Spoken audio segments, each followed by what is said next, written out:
So John McNamara is joining us today. John is a well-known audiologist around town, and many of us use his services very successfully. Um, Education-wise, he was an intern at Gallaudet University in the early 80s, and then he got an MS audiology and a BS speech pathology from SUNY Geneseo. And then his work experience, which started about 1984, was a clinical fellowship at Gallaudet, practiced in 1990. Along the way, he earned a clinical doctorate in audiology at Still University in 2006. He's married, he has 3 children, 2 grandchildren. He loves to travel, he likes to do bicycling, and he seems to like wine. He has he listed some professional passions on his website. He says it's providing hearing health care in Greater Rochester, which he has done extensively, and emphasizing best practices in counseling, services, education, hearing aids, CIs, and accessories. And he does a lot of humanitarian work through Hearing the Call, which is in Zambia. And I think he's going to talk a little about that. And then we might want to ask him some questions, like ask the audiologist type questions. So, John, welcome. Thank you very much. Thank you for that kind introduction, and thank you for inviting me. I'm always humbled to be here amongst this group. I think it's a great educational group, an advocacy group for hearing impaired. So it just parallels all of the things that I believe in. I did make notes simply because I tend to ramble on, and there's a number of topics that Sue had asked me, and we had kind of collaborated to go over it. And I understand that as I go through all of these topics, I could spend a seminar and a whole day on each one. So I'm really just scratching the surface, but I want to rely on my notes so that I can make it through. And then I ask if you could hold off on questions to the end. That'll allow me to at least finish the presentation and then hopefully get to as many questions as possible. There we go. I'm going to talk about what's new in hearing aids, what's new in some of the legislation, a little bit about health insurance companies and whether they're covering any of the costs of hearing aids. I wanted to jump ship and go into why noisy environments are such a problem with hearing impaired, and some of the limitations that we face with hearing aids and assistive devices. Briefly go into some Bluetooth technology, and then last, if there is time, so we'll get one more click, the importance of what we call evidence-based hearing aid fittings. So I'd like to start with a video on Zambia, which is some of the work that I do overseas. So I do some of the Lions Club Foundation hearing aid work here locally, and then I belong to a group, Hearing the Call. The services some really poor areas around the country, around the world. Currently, we're in 13 different countries, but I pretty much have focused my attention to Zambia and a community there, a very poor community. I have grown in love with them, and we're in the process of fundraising to build a school to train locals there so that they can do the work we're only able to do once a year. And I bring this up specifically because I wanted to thank HLAA for their financial support in what I'm doing. I'm really honored that you're standing behind me and supporting it. So thank you very much for that. So we'll just watch a short video, and then I'll get right into the meat of the presentation.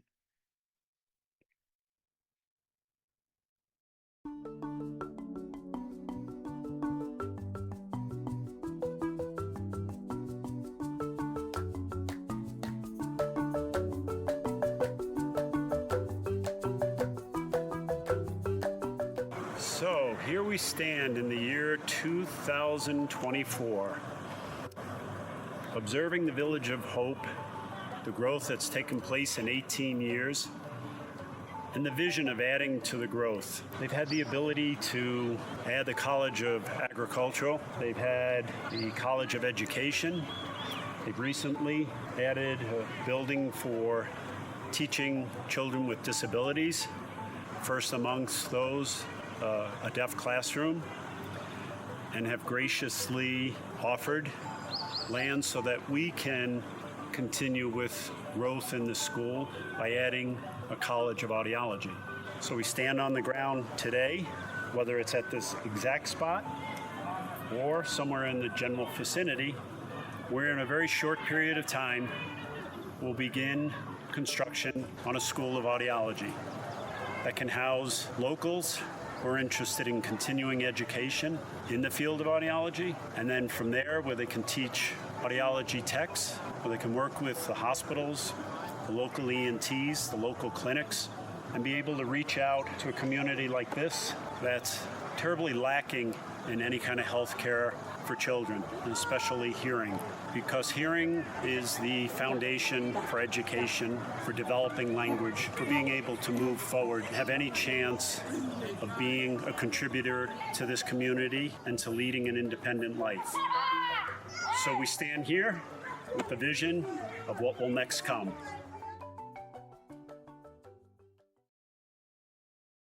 All right. So what's new in hearing aids? In a nutshell, hearing aid manufacturers are developing hearing aids whose computers are faster at processing information and faster at deciphering things than their predecessors were. They rely on what we call machine learning.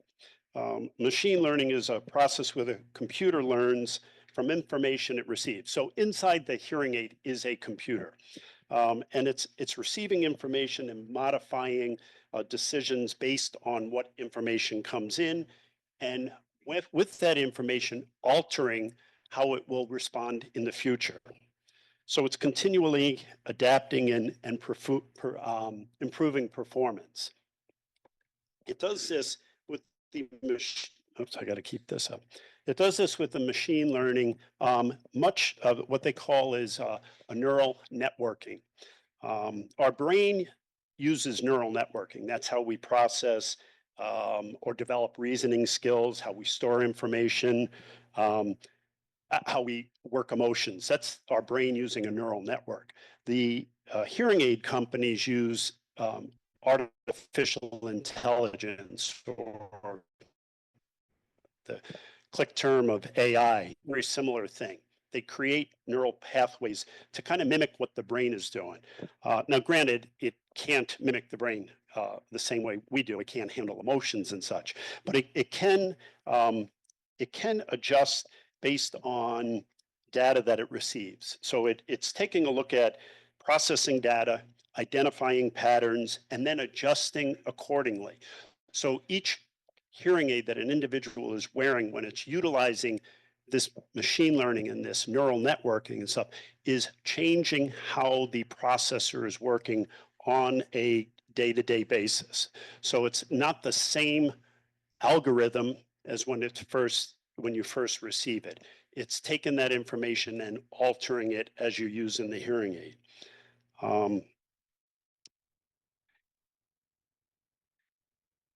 What does this mean for the end user?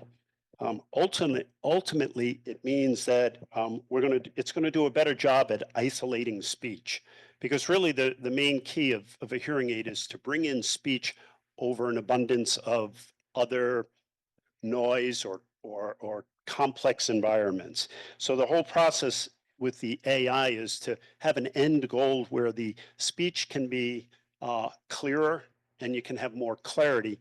When you have more clarity in the speech, then obviously there's more understanding. And the speed of the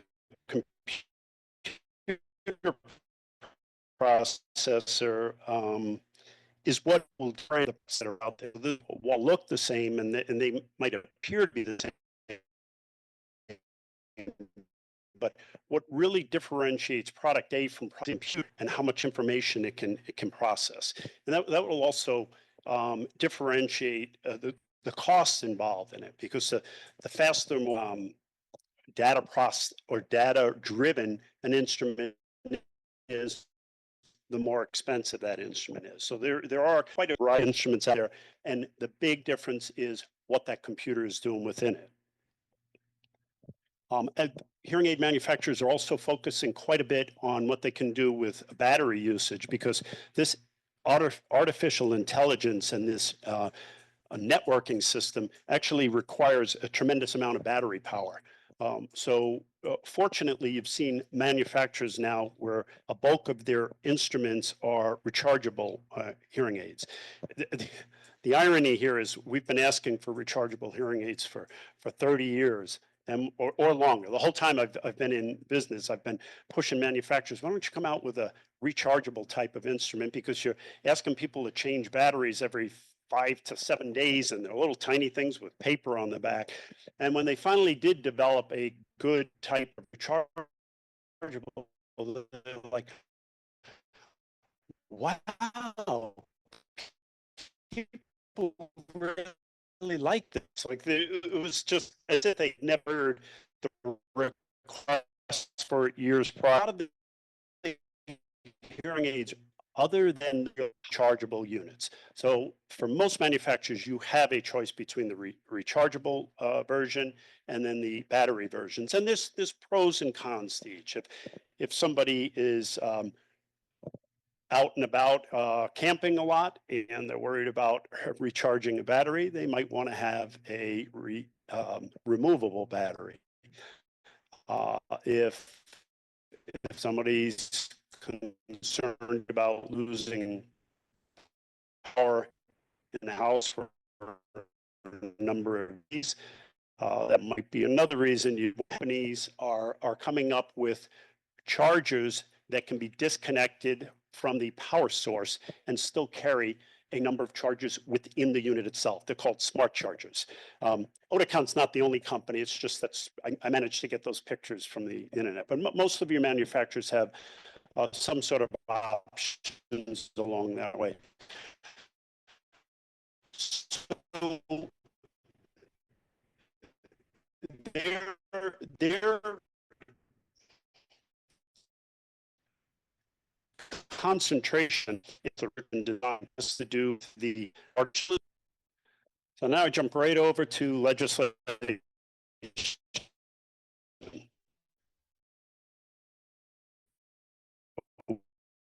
What is new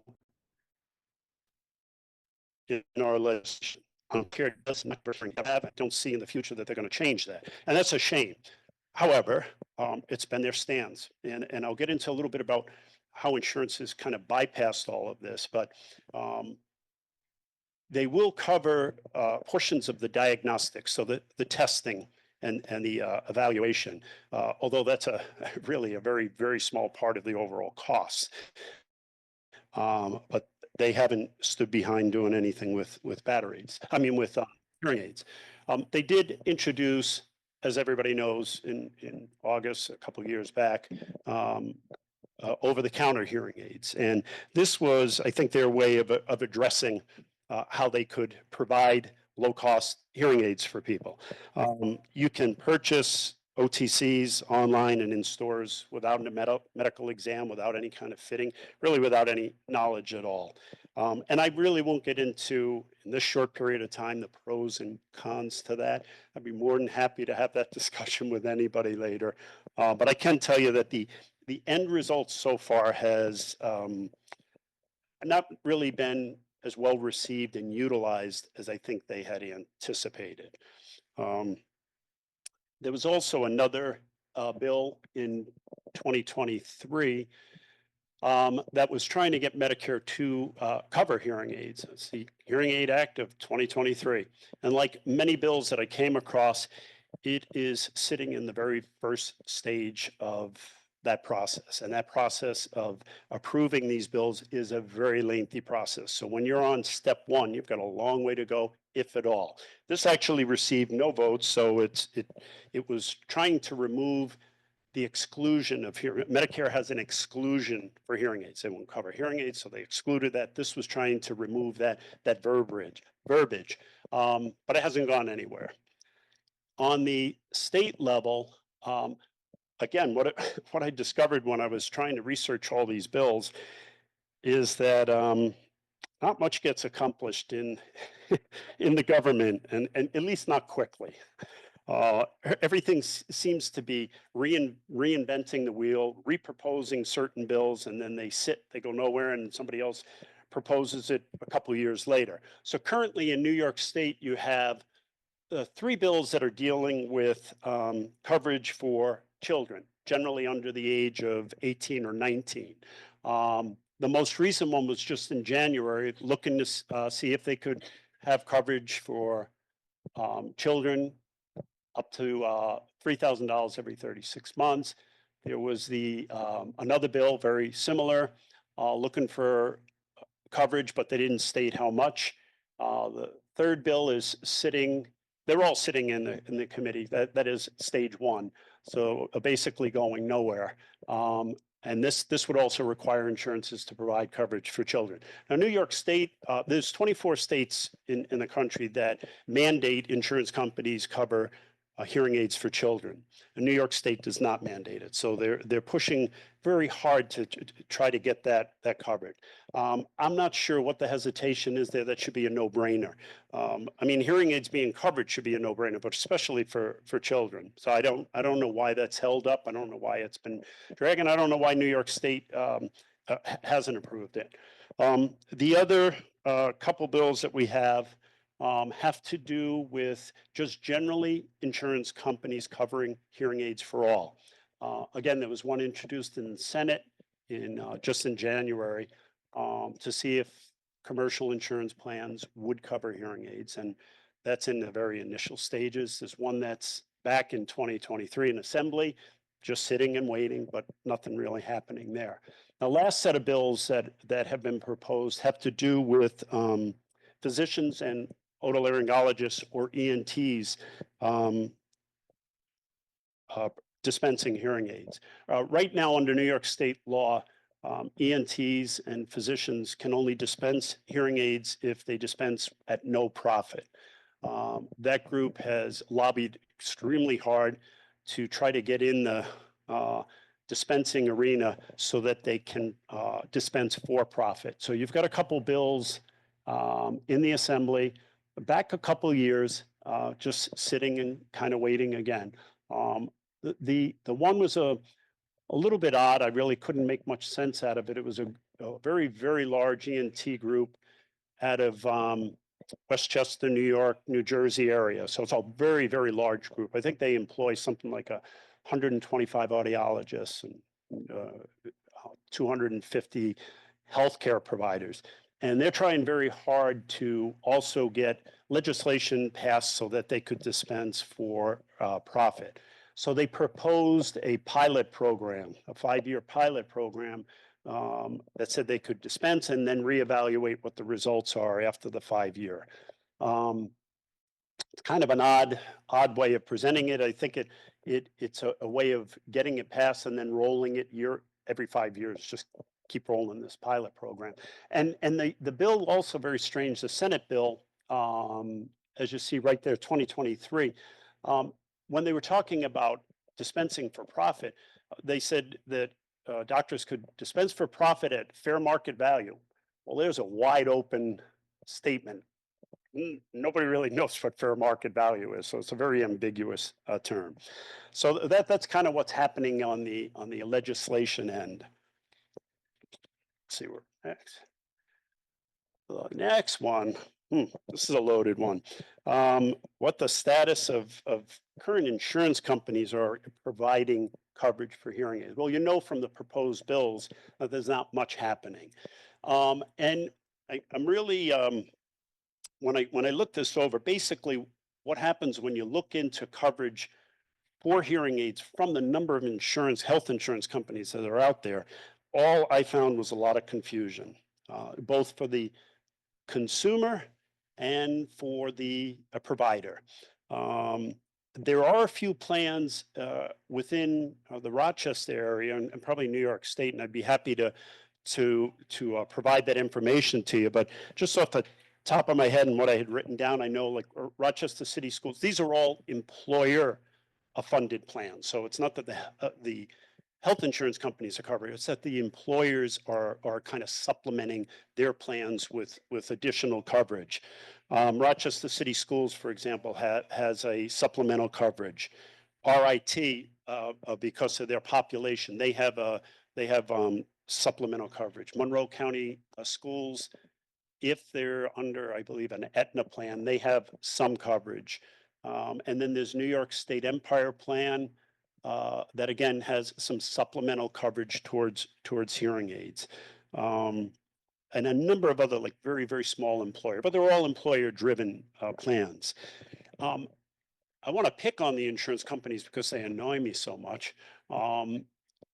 You have to be very, very careful with insurance companies and how they lure customers in, because they do it under the guise of providing better care for their consumers, when in fact their bottom line is just a financial bottom line. Don't kid yourself, insurance companies are a business, and they make sure that the profitability overrides the consumer's design. So they design packages. We're going to just read this. They design packages that appear attractive on the surface. So they are using their enticing benefits. They have competitive pricing to kind of draw people in.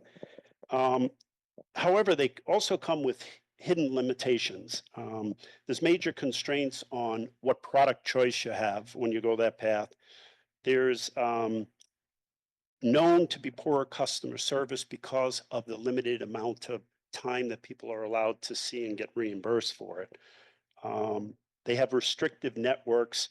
They have the plan that looks very appealing up front, but it also has their financial needs as a priority. And I give two examples to just kind of show how this is so evident. Both of the major insurance companies here in Rochester, which would be Excellus Blue Cross Blue Shield and MVP, kind of like to tout that they have a hearing aid program. So you'll see a lot of times in September and October when plans start to change, suddenly there's a lot of ads about how they offer vision, they offer hearing aids, they offer this. And it does look very appealing. If you're on that plan, you say, oh, great, I have hearing aid coverage. They ask you to call their hotline or their number. And what they do immediately is set you up with a third party call. So you put you on a three-way call, and they then route you to a third party provider. A common one here is a True Hearing that they've contracted with.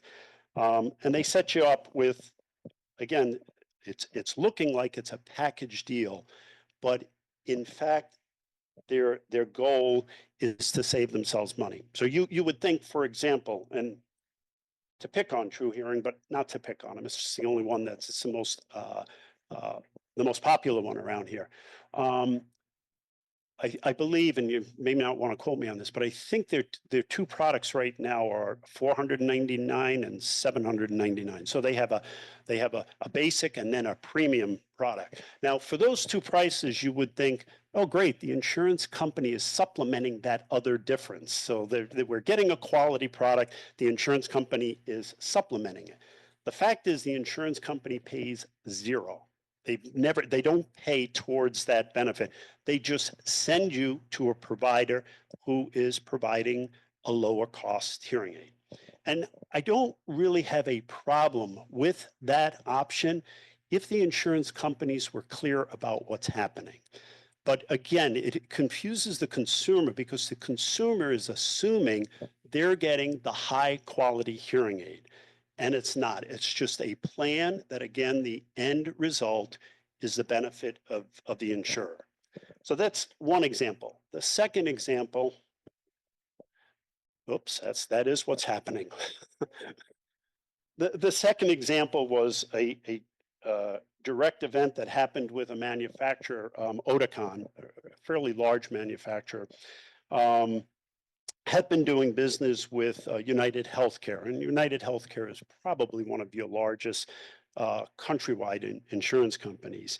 Oticon decided not to permit United Healthcare to offer their newest, most advanced unit called the Intent. because they knew it placed um, restrictions on the user so that the end result um, would be substandard. Oticon was aware of this. They know how these programs work. So they just approached United Healthcare and said, look, our high-end units are very costly. It's a big investment. We don't want this to go out to these third-party programs because we've already seen from consumers and providers what the end result is. So the rest of our line is fine, but the high-end one, we're just going to keep off your list. Well, United Healthcare said all or none. You either provide that or we drop your entire line. We won't carry any of Oticon. So really what they did was an attempt to bully the hearing aid manufacturers so that they could succumb to their demands. And Oticon stood strong and they said, well, then drop us. Now, that was at a very costly decision for Oticon because they do a large quantity of hearing aids with United Healthcare. So it is a battle of who's gonna win this. Now, United Healthcare is financially a very powerful organization, but it's unfortunate, and all it does is again support the fact that their main concern is not the consumer's outcome; it's their financial outcome. So anyway, I'll get into that on a whole different topic and go on for a whole day with that. The next portion. This is for sure one of the largest problems we see and the biggest question I get from any of my users. It's twofold. Why do I have so much trouble hearing in noise, even with quality hearing aids? And what are some of the limitations to hearing aids? And I hope I can answer this in a 10-minute period. I'm not really sure because that's a loaded question. And to first be able to even address it, I just want to give a real quick basic anatomy of how the ear works, or understanding of how the ear works. Because really the sound processing, and I apologize for this diagram, but that's supposed to be an ear on the outside and the sound going into the ear canal and such. But I drew that out so that you can understand that sound really doesn't get processed until it reaches that very inner part called the cochlea. Up to that point, it's just a transmission portion. So the sound is just traveling to get to the cochlea. Once it makes it to the cochlea then has to process the sound, put it together, send it up to the brain. A healthy cochlea receives all of the information, processes all of the information, and sends 100% of it up to the ear. When I try to describe to people what happens with a damaged cochlea, it's very, very difficult to do that. So I found that an analogy of a written sort might explain it a little better. So in this example, which I'm going to go to, this is a written example of how the healthy ear receives sound. So everybody can read that. All the letters are there. It's large. I hope it's readable for most. It's 7 years ago. So in a quiet environment, you can do the best in hearing, even with a damaged ear. A quiet environment is not your big challenge. You can understand most of what's being said. The problem occurs when you introduce some noise. So yeah, you might still be able to read some of that, or you might, as the analogy is going, you might still be able to hear some of that. But now the competition, the brain is having to filter noise, as we're doing here. We're trying to see the words there, and the brain is trying to filter the noise and focus on the speech. That becomes more and more complicated as the environment becomes more and more complex. You add more noise, and it's done. It's gone. There's a point, I call it a breaking point. Good hearing or bad hearing, you're going to lose the ability to understand the speech. Obviously, with a non-impaired ear, that noise can almost reach the level of speech. In a damaged ear, it's much, much less. And in addition to that, in addition to the noise overriding the speech, a damaged cochlea does not always send all the information to the brain. So you have to remember, back in that picture, the sound is sent to the cochlea. It's supposed to take all of what it receives send it up to the brain. But with these damaged hair cells in the cochlea, it's not always sending all of the information. So the brain is receiving partial information. And again, as an analogy, here's the same thing 7 years ago with missing information. So without knowing, first of all, what that was, it would be very hard to read what was happening there. In a similar fashion, if the brain is not receiving all of the sounds because of this damaged cochlea, it's going to be very, very hard to understand what's being said. And it doesn't matter if I make the sound louder. If I make those letters bigger, that's not going to make it clearer. So the problem is not always a matter of increased volume, which is why I tell people, family members, don't raise your voice. Don't yell. That's not helping the matter at all. If anything, slow down your speech or make sure you're looking, which I'll get to in a moment. But in amplifying it is not going to fill in those missing gaps. So the real question then is, what can we do to fill in those gaps? Because you want to get the best understanding possible. And if the ear is damaged such that no matter what, it's not going to send those sounds, how can we supplement that? And that brings us to there are a number. There are a number of supplemental things that can help understanding. But because of the short amount of time I have, I'm going to break it into 3 primary ones that I find are really helpful. That's number 1, visuals. If you're able to see someone while they're speaking to you, all that missing information is filled in with the eyes. So you wouldn't think, I have so many people, I don't read lips. I go, okay, I'll talk to you from behind, or I'll talk over here. Completely lost. It's a natural occurrence that you're also lip reading or speech reading. And when you can get somebody to be looking at you, you've increased your comprehension significantly. Almost to the point where that would solve most of the problems. Now, granted, that's not always a doable option, but you have to keep in mind when it is, you have to reinforce those speakers to be looking at you when they're talking. Second, distance. Unlike normal ears, normal non-damaged ears, I oftentimes can hear my office manager in the very, very front, and I'm all the way in the back, and I can understand what she's saying. With a damaged ear, and particularly with the limitations of a hearing aid, your ideal distance is an 8-foot radius. So if you can picture yourself sitting and communicating, and anyone within that 8-foot radius, that's going to be your ideal pickup. When you get beyond that 8-foot radius, you may still hear better. You may still hear that there's speech going on, but the clarity starts to diminish significantly. So somebody talking from another room, I got that big X here, that's a no-no. It's a hard habit, especially for those that are closest to you, like spouses and family members. Just insist on talking to you from another room. But that's not a good way to communicate, a good way overall, but for sure with a hearing loss, because the hearing aid is not doing the job it's supposed to. And as I get into, I'll talk for a quick moment about the accessories, a couple slides ahead. We'll see how we try to offset that a little bit. The third primary thing I find is trying to eliminate the noise. If the conversation is taking place while you're watching TV, or the spouse or the kids are watching TV, the brain doesn't know that you don't want to hear the TV and you want to hear them. As a matter of fact, it will focus on probably what's the loudest of the two. So if the TV is louder, the hearing aid's not as smart as our brain. It doesn't know that's not what you want to hear. You want to hear the wife that's trying to talk to you. So you really have to make a concerted effort to minimize background noise when you have that option. Something as simple as going into a restaurant and asking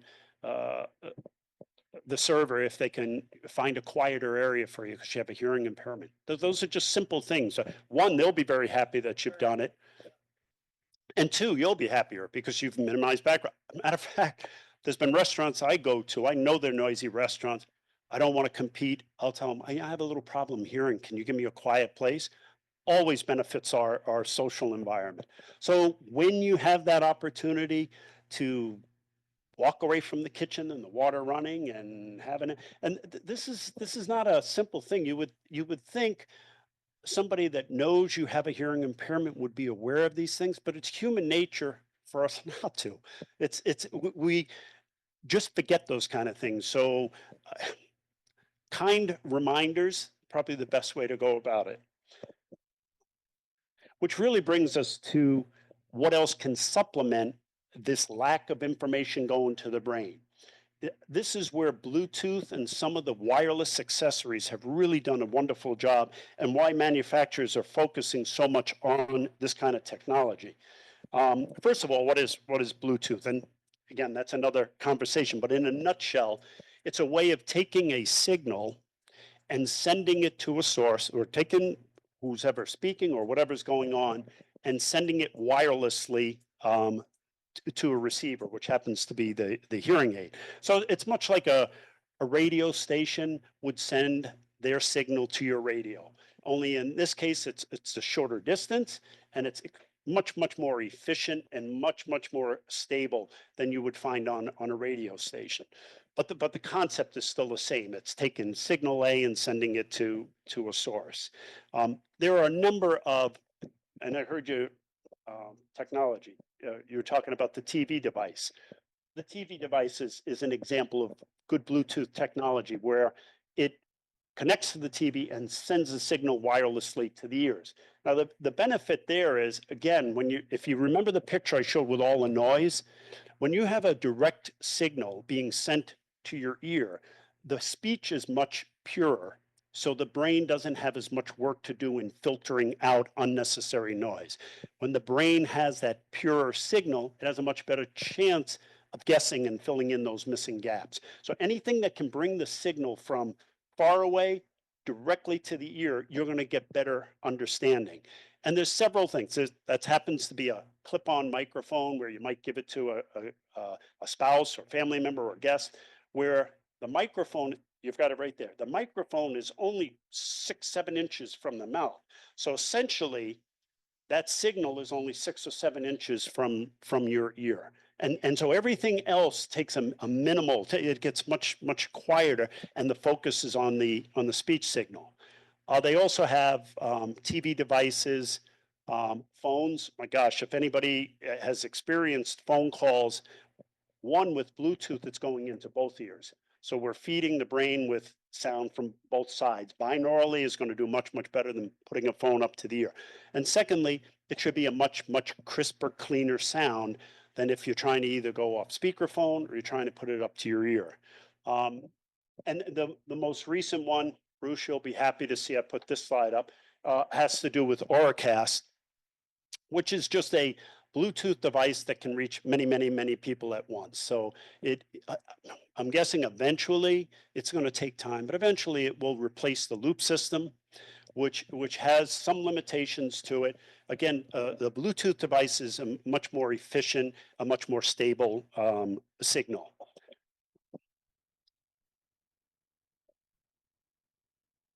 Wow, I'm doing pretty good for about 5 minutes, and I'll have 15 minutes for questions. I wanted to spend a little bit of time on what's known as evidence-based hearing aid fittings. First of all, what is evidence-based fittings? It's a way of measuring objectively what's happening with the hearing aids, and it's following a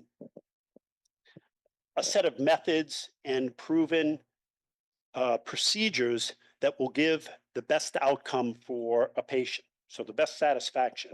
And this is typically evidence-based things, like evidence-based, any kind of evidence-based procedure comes from research out of universities or a lot of academic areas.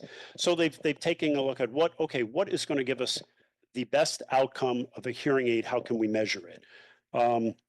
In hearing aid fittings, there's basically two areas that they focus on. One is verification. So it's an objective measurement. It's not relying on the individual to per se give direct feedback. It's objectively measured to see how the hearing aid is performing. The most common way this is done is a method called real ear measurements.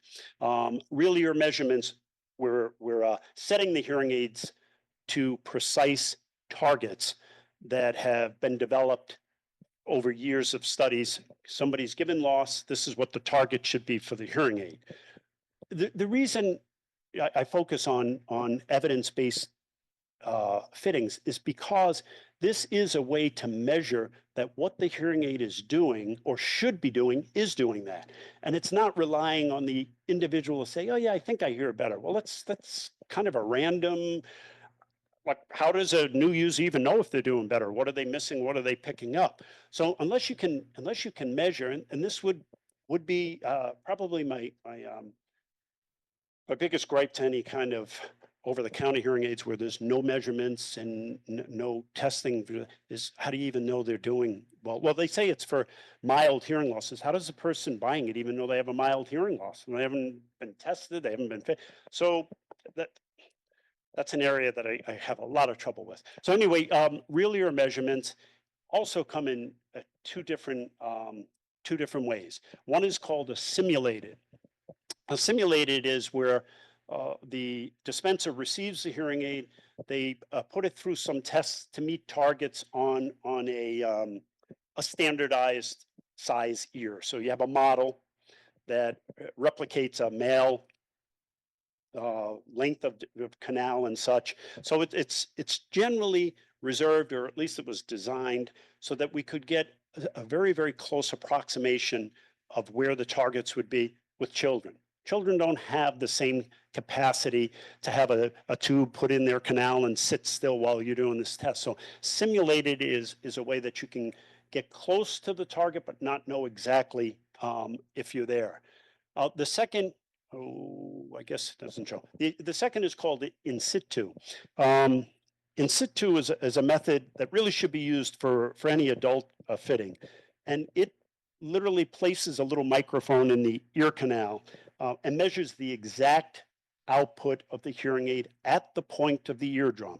So this is taking into effect the shape of the canal, the resonance of the canal, how the sound ricochets off the walls of the canal, and then modifying the hearing aid to match all of those targets. So this again, when I say it's essential for testing is because every ear canal has a different shape, and every ear canal has a different resonance to it or reverberation to it. This particular measurement takes all that into account and then corrects for it. Let's see. And the second area that you'd want to focus on for evidence-based is what's known as, my thing doesn't work anymore. So you can click it, one would be validation. One would be, I'm sorry, verification. The next would be validation. So validation, now you're looking at the subject and you're taking a look at satisfaction from their point of view. So one, we've measured more of a technological thing, more data-driven, more hands-off from the user. The other was, how is this person functioning in the real world? And understand that even the best of the best, when we're matching targets, we're doing it on what would be known as a bell curve. The largest number of people are going to fit into that targeted area. But there's always right and left. There's always people that like maybe a more robust sound, or they like it to be a little bit calmer. They're more sensitive to sounds. That factor. That also factors into the success of a hearing aid. I can't always say, well, if I hit target, everybody's going to be 100% happy. No, I know I'm much closer than just guessing at it, but I want to look at the validation. And there's several ways you can do this. You can look at must have follow-up visits, because I can't tell you how many times the follow-up visit has been a little tiny tweak or a little bit of counseling, and I've turned it into a non-satisfied to extremely satisfied user. Follow-ups are critical. And it varies. Some people follow-ups, a couple follow-ups and we're good. Others can be a few months worth, but it's a critical part of it. Satisfaction questionnaires, just asking, how are you doing in this environment? How are you doing now watching TV, listening to family? This gives a lot of feedback to the fitter. And the last is any kind of rehab tools. And by rehab tools, I mean there are a lot of online online programs that help people with listening, have sort of like a list of things that you can do that will enhance your hearing, that will help the brain kind of trigger into that. Those are things that you can recommend to a user that might be struggling in different environments. So I whipped through these things really fast. I promised myself I would have 15 minutes. I'm a little bit over. I really, really want to thank you guys. I do know I threw a lot out. If you have a chance to take my email, I'd be more than happy if we don't get through some questions here to answer any questions you might have. You want a little more information on it, maybe I can direct you to some white papers or some studies that have been done on things.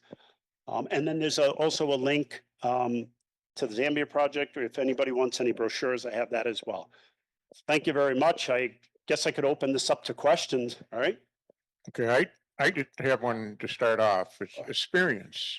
I mean, compared to somebody that maybe waited 7 to 10 years to get hearing aids or had a sudden extreme loss because of an illness or something, compared to say somebody like me, born with hearing loss, wearing hearing aids for a very long time, experience with hearing loss and having a good understanding of everything you said and technology, and a person that's had hearing loss for a long time wearing hearing aids will do much better than say a person that's just put hearing aids in, and that takes a Absolutely. long time Absolutely. to adjust. Yeah, and it sure influences our counseling Yes. process is what we're going to Training. focus on with an experienced user who's already processed a lot of the sound.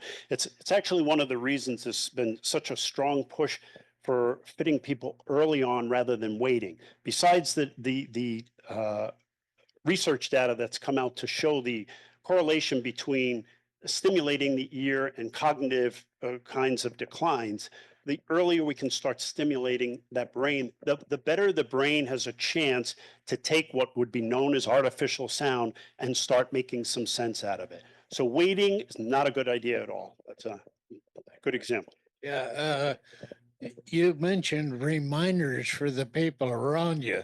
That rang bells. I think the people tend to forget. Yeah, no, for sure. My wife is famous for sticking her head in the refrigerator and trying to talk to me. Does it make you feel any better if you're not alone? Oh, well, finally I found a picture of my girl going like this and pasted it on the back wall of their fridge. It just is a non-confrontational reminder. I wondered if you had a notion about other Well, non-confrontational. if I had an answer to that one, it's a really tough one because habits are hard to form, and you start a process. I mean, your intent is good. Your wife's intent is to communicate with you. It's just you get involved in so many other things. So, only thing you can do is kindly continue to remind. I've done this for over 40 years, and there have been times I find myself starting to walk out of the room while I'm talking to a patient. I'm like, "Oh, you got to be kidding! You just turned your back on them." So yes, I've been married for 63 years, and I've congrats. had hearing loss for 40 years, and I've tried many techniques.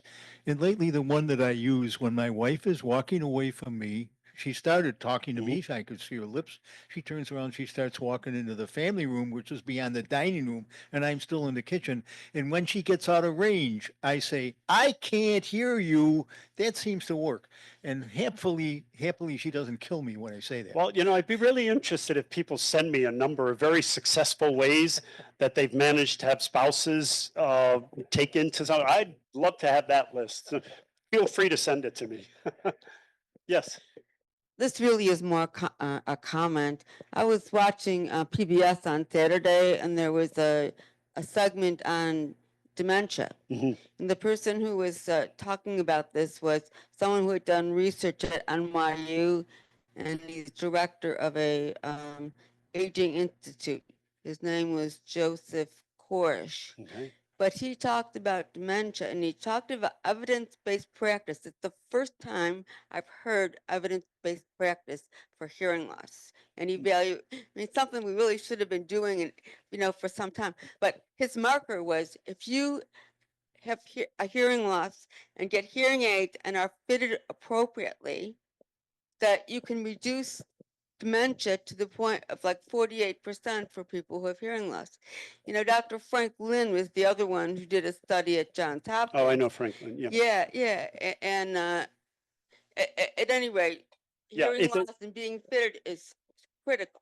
You know, I don't always like to make the analogy of eyes and ears because with the eyes, typically, unless you're macular degeneration or some other neurologic problem, the nerve is functioning well. So once the light makes it to the nerve, everything is sent up 100%. The ear is different than that. But it would be like fitting somebody with glasses and not checking if they can read well. That would be the equivalence of fitting someone with a hearing aid and not doing some manner of evidence-based practice, not doing any kind of real ear measurement. You're sending them away oftentimes with a foggy sound. Yes. Yeah, thank you very much. This is one of the best explanations that I've heard succinctly about the technology and how it might be. Now, my question is a couple of Thank you, by the way. questions. Is where do you see the AI component of this going in the near future? So it's all rapidly and then getting into discussions of all the multiple channels that are now being put into high-end hearing aids.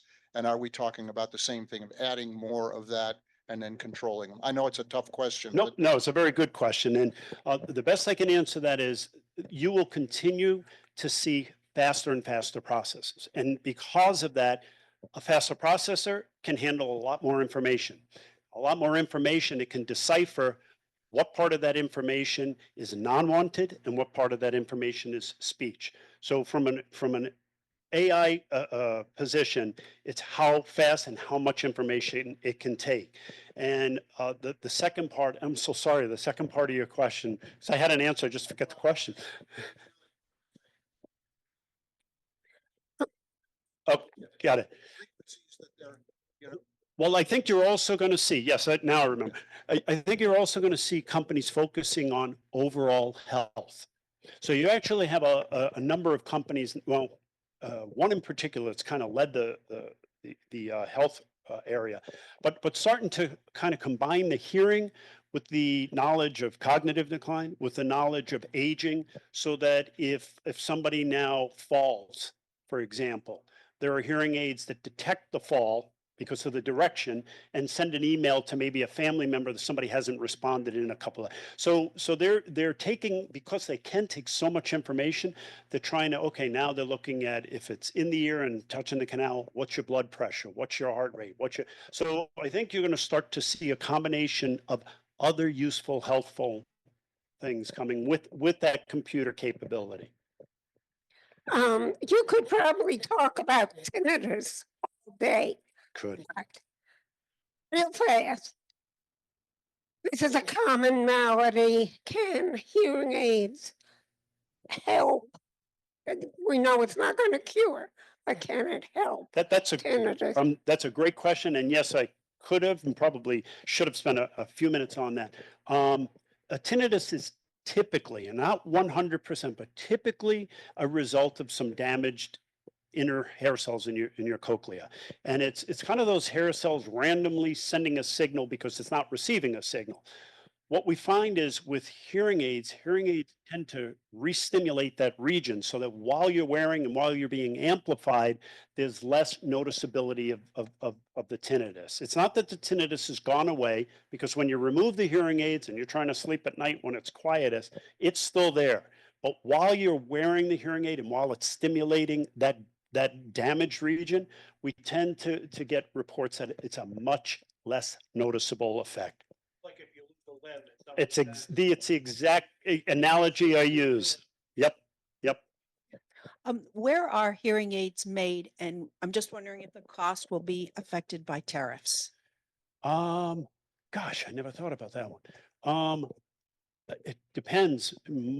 There's only one that is made and manufactured. So the research and everything is done in the US.